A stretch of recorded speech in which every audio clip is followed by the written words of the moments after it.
Hello everyone, and welcome back to Level Up Your English. Today, we're going to work on something that can completely change the way you sound in English, and that is intonation. Now, here's the problem. Most learners don't have bad grammar. They don't have bad vocabulary, but they still don't sound natural. Why? Because they speak every word the same way. Listen to this. I want to go to the store later. Everything sounds flat. There's no rhythm. Now listen to this.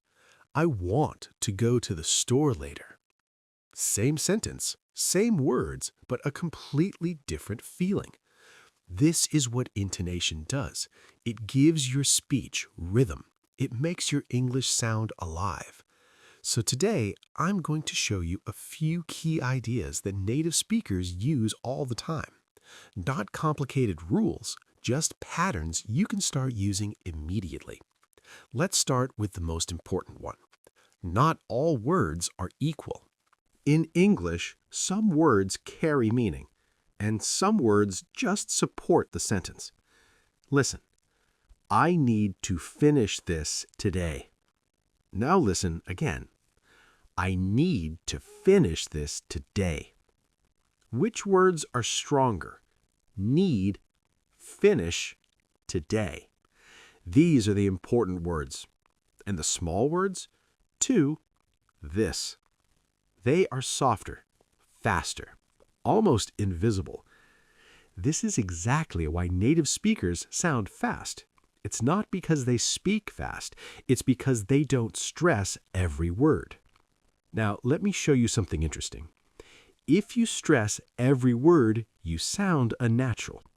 But if you choose the right words to stress, you instantly sound more fluent. Listen to this. I am going to call her later. Now, I'm going to call her later. Can you feel the rhythm? That's what we're aiming for. In the next part, I'm going to show you how small words change in real speech and why English sounds so connected. Stay with me. Okay, now let's go a little deeper. In real English, words don't live alone. They connect. They flow together. And this is one of the main reasons native speakers sound so different from learners. Let me show you what I mean. Listen to this sentence. I want to go. Now listen to how many learners say it. I want to go. It is clear, it is correct, but it doesn't sound natural. Now listen to the natural version. I want to go. Again, I want to go. Notice what happens.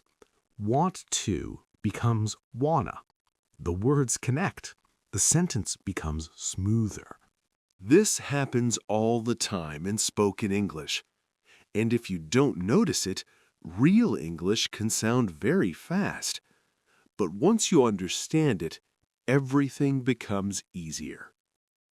Let's look at another example. I'm going to call her.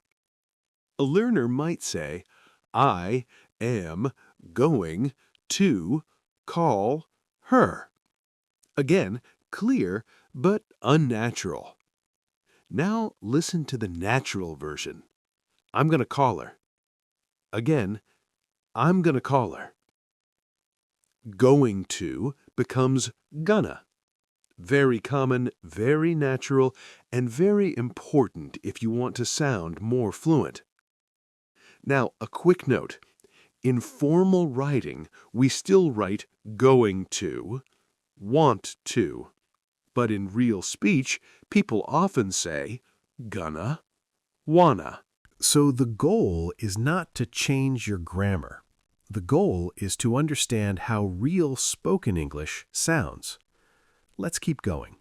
Listen to this sentence. I have to leave now. Many learners say, I have to leave now.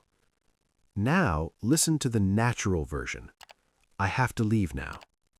Again, I have to leave now. Have to becomes softer, faster, more connected. And this is the key idea. When English is spoken naturally, small words often become weak. Sometimes they change sound. Sometimes they almost disappear. Listen to this. What are you doing? A very careful version sounds like this. What are you doing? But in natural speech, it often sounds more like, what are you doing? Again, what are you doing? Now, you do not need to copy everything in a very extreme way. That's not the point. The point is to hear the rhythm, to understand why native speech sounds smoother. Let's look at stress again, because connected speech and sentence stress work together. Listen, I need to go. Again, I need to go. The important words are strong, need, go, and the small word to becomes weak. This is why the sentence feels balanced. Strong, weak, strong. That is rhythm. English is not a language where every word gets the same attention, and this is one of the biggest mistakes learners make. They try to pronounce everything perfectly, every word, every sound, all the time. But natural English is not about saying every word in the same careful way. It's about contrast. Strong words, weak words, longer sounds, shorter sounds, connected words. Let me give you one more example. Listen to this sentence. I need to talk to him. A learner might say, I need to talk to him. Now listen to the natural version. I need to talk to him. Again, I need to talk to him. Can you hear how to becomes very small, almost invisible? That is exactly what makes the sentence sound more natural. So, in this part, remember three things. Words connect, small words become weak, and natural English is about rhythm, not just pronunciation. In the next part, we're going to put all of this together.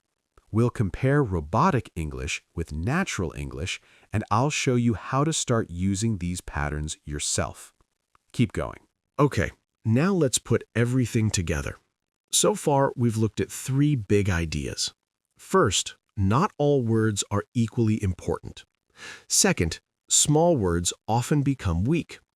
And third, real English connects words together. Now let's hear the difference clearly. I'm going to say a sentence in a robotic way first. Then I'll say it again in a more natural way, and I want you to really notice the rhythm. Let's start with this sentence. I want to go to the store later. First, the robotic version. I want to go to the store later. Now the natural version. I want to go to the store later. Again, I want to go to the store later. Can you hear the difference? In the natural version, the sentence has movement. It has shape. It sounds more like real English. Let's try another one. I have to finish this before dinner. First, the robotic version. I have to finish this before dinner. Now the natural version. I have to finish this before dinner. Again, I have to finish this before dinner. Notice what happens here. The small words become softer, and the important words stand out. That is what makes the sentence sound more natural. Here's another one. I'm going to call you when I get home. First, the robotic version. I am going to call you when I get home. Now the natural version. I'm going to call you when I get home. Again, I'm going to call you when I get home. Now, listen to how much smoother that sounds. This is exactly what native speakers do all the time, not because they are trying to sound special, but because that is the rhythm of the language. Let's do one more. I need to talk to him about it. First, the robotic version, I need to talk to him about it. Now, the next version, I need to talk to him about it.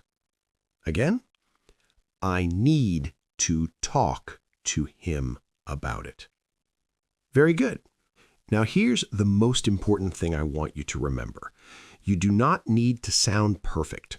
You do not need to copy every tiny sound exactly, and you do not need to force your voice to sound like someone else. What you do need is awareness. You need to start hearing the rhythm. You need to notice which words are strong, which words are weak, and how the sentence moves. Because once you notice that, your English starts to change. You stop sounding flat, you stop sounding robotic, and you start sounding more natural. So here's your simple goal.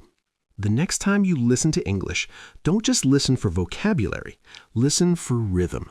Listen for stress. Listen for the music of the sentence.